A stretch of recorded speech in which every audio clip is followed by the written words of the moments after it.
Diciamo che riaprire è già un successo piuttosto che restare chiusi.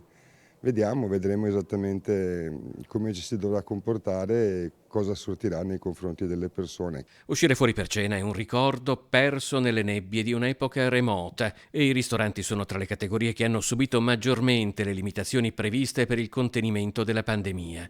Ecco forse perché, se non altro in centro a Mestre, chi ha a disposizione un plateatico, sebbene con posti inferiori rispetto all'interno, ha accolto non con salti di gioia ma di buon grado le direttive che scatteranno il 26 aprile. All'interno del suo locale, vicino a Piazza Ferretto, Stefano Ceolin ha messo dei palloncini a sostituzione dei clienti. I clienti veri si prepara ad accoglierli nel piccolo plateatico che ha di fronte. Vediamo, poi tutto sarà anche molto soggetto alle condizioni del tempo.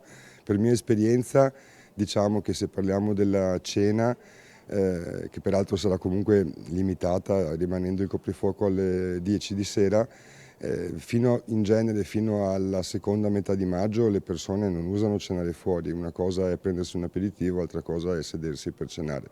A fianco del Teatro Toniolo, Nicola Cernisone e il suo socio hanno aperto la propria attività in piena pandemia e non vedono l'ora di ripartire. Proviamoci, in tutta sicurezza, proviamo ad aprire, a riaprire. La vostra attività sarà stata molto provata da queste chiusure forzate. Quanto potrete ancora resistere e quanto appunto sia importante questa riapertura? Allora, guardi, io con i miei soci abbiamo aperto il 1° gennaio di quest'anno.